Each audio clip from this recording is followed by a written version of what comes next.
बहरी बहू। कम्मो को बोलने की बहुत आदत है।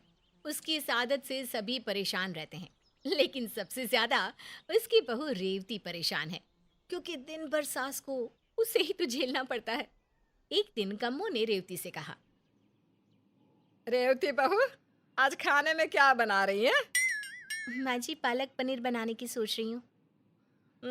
अपनी मर्जी से ही फैसला कर लेती है कि क्या बनाना है क्या नहीं। कभी मुझसे भी पूछ लिया कर।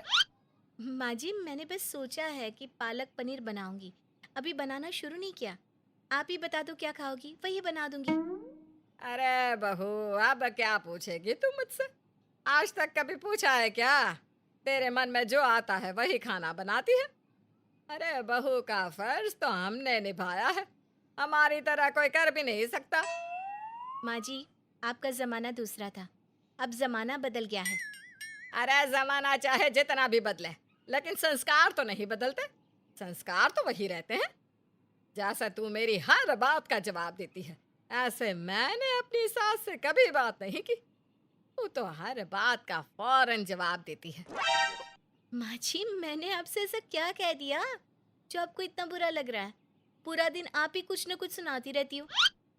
बहू, क्यों भरी दोपहर में सफेद झूठ बोल रही हो? मैंने कहा कुछ कहा तुझे? इस तरह दोनों सास बहुओं में बहुत लड़ाई हो गई। लड़ाई की आवाज घर के बाहर तक जाने लगी। सभी पड़ोसी आपस में बात करने लगे। अरे, ये तो कम्मो बहन के घर से आवाज आ रही है, लेकिन ये इतना जोर जोर से क्यों चिल्ला रही है? इनके घर से तो आए दिन ऐसी आवाजें आती रहती है। इनका घर घर नहीं, बल्कि जंग का मैदान लगता है। हमें घर के अंदर जाकर इन दोनों की लड़ाई शांत करवानी चाहिए, नहीं तो न जाने क्या होगा इस घर का। हाँ बहन, तुम ठीक बोल रही हो।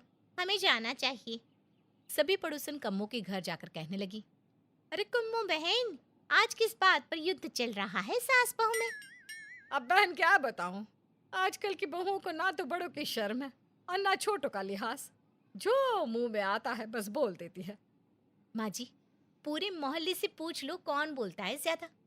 बोल बोल कर कान खा लिया आपने मेरे। अरे रेवती, तू भी चुप हो जाओ। रोज तुम्हारे घर की लड़ाई पूरा मोहल्ला सुनता है। ये कोई अच्छी बात है क्या? कम्मो बहन, आप भी कम बोला करो। आजकल की बहुएं ना सुनती है कुछ। आपकी बहू तो फिर भी बहुत बर्दाश्त करती है। इस तरह मोहल्ले की सभी औरतों ने उनके घर की लड़ाई शांत करवाई।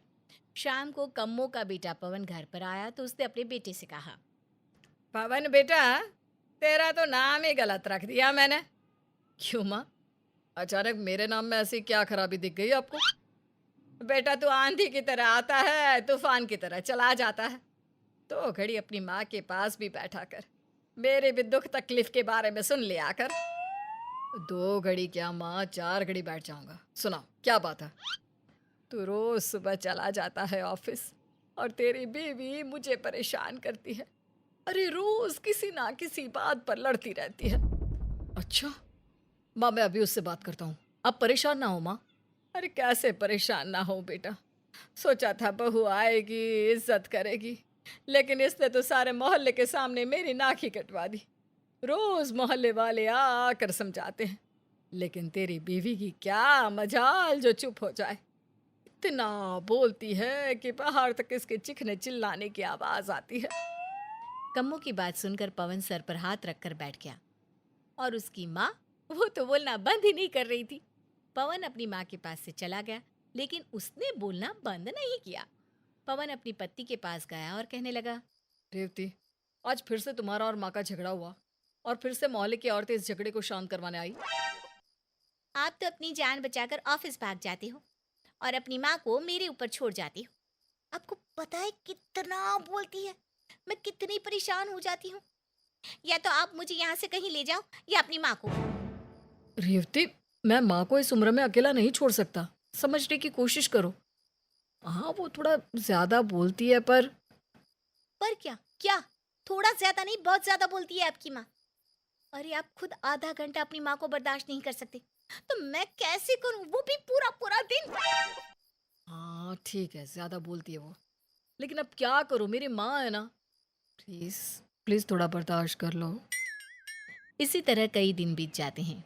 एक दिन रेवती से उसकी सहेली मिलने आती है और उसकी सास को बोलता हुआ दिखती है। रेवती, तुम्हारी सास हर समय ऐसे ही बोलती रहती है? हाँ यार, कभी कभी तो परेशान हो जाती हूँ और मेरी लड़ाई हो जाती है। लड़ाई इतनी ज्यादा बढ़ जाती है कि पड़ोसियों को आना पड़ता है शांत करवाने के लिए। रेवती, मेरे पास ना एक आइडिया है तेरी सास को शांत करवाने का। तेरी सास की कुछ खास चीजें मैंने नोटिस की है। जैसे उनके सामने कोई होता है वो तभी बोलती है, अगर कोई नहीं होगा तो वो चुप रहती है। हाँ, तो क्या करना चाहिए मुझे? मैं घर से कहीं भाग जाऊं? अरे भाग मत ना, बस तू ऐसा कर कि तू उनके सामने होकर भी ना रहे। तू इसी घर में रहे, लेकिन फिर भी तेरी सास को लगे कि तुझसे बात करना ही बेकार है। अपनी सहेली की बात को रेवती अच्छी तरह से समझ गई। अब अगले दिन कम्मो ने रेवती से कहा। बहू, छत पर मिर्च सुखा दे। कम्मो की बात सुनकर रेवती ने कोई जवाब नहीं दिया। कम्मो ने 3-4 बार अपनी बहू से कहा, लेकिन रेवती अपने कामों में लगी रही। जब उसकी सास को बहुत देर हो गई बोलते हुए, तो वो रेवती के सामने आकर खड़ी हो गई और कहने लगी। रेवती, मिर्च छत पर सुखा दे। क्या? रेवती, मिर्च छत पर सुखा दे। क्या? कुछ कहा क्या माँ जी आपने? रेवती मुझे जान से मार दे। नहीं नहीं माँ जी, मैं ऐसा नहीं कर सकती। हाय हाय बहू, ये क्या बोले जा रही है? मैंने कहा मिर्च छत पर सुखा दे। क्या बोल रही हो माँ जी? कुछ समझ में नहीं आ रहा। इस तरह पूरे दिन सास रेवती से कुछ न कुछ बोलती रहती और रेवती कुछ भी नहीं सुनती, और अगर सुनती भी तो अपनी सास को कुछ अलग सा ही जवाब देती। अगले दिन कम्मो रेवती के पास आकर कहती है। रेवती, मुझे ग्लास दे दे। रेवती अपनी सास की बात सुनकर चली जाती है। कम्मो अपने मन में सोचती है। चलो अच्छा है, आज बहू को सुनाई दे रहा है। कम्मो ये सोच ही रही थी, तभी वहां पर रेवती आकर अपने सास के हाथ में प्लास थमाकर चली जाती है। कम्मो रेवती के पीछे पीछे जाती है और जोर से कहती है। अरे बहू, मैंने ग्लास मांगा था, प्लास नहीं। माँ जी, वैसे तो आपकी आवाज इतनी ऊंची है कि पूरे मोहल्ले में गूंजती है, और आज आप इतना धीरे बोल रही हो। अरे जोर से बोलिए ना, मुझे कुछ समझ में नहीं आ रहा। अरे बहू, तेरे कानों के चक्कर में मेरे तो गले का बैंड बज जाएगा। एक दिन में ही मेरी आवाज फट गई है, पता नहीं आगे क्या होगा। इससे तो अच्छा ये होगा कि मैं तुझसे कुछ ना बोलूं, अपना काम खुद ही कर लूं।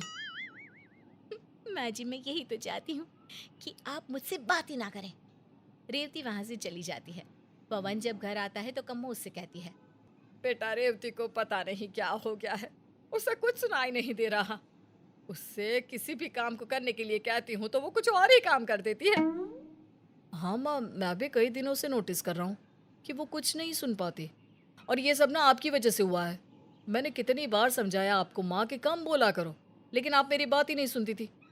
बोल बोल कर आपने बेचारी रेवती को बहरा कर दिया। अरे बेटा, अब तू मुझे इतना क्यों बोल रहा है? मुझे भी बहरा करेगा क्या?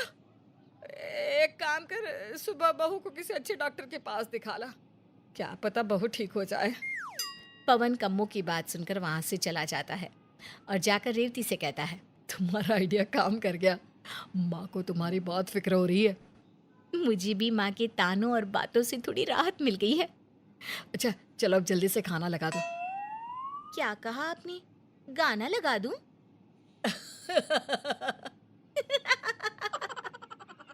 इस तरह रेवती ने खुद बहरा बनकर अपनी सास का बोलना बंद करवाया। अब पड़ोसियों को कम्मो के घर से लड़ाई की आवाजें नहीं आती थी।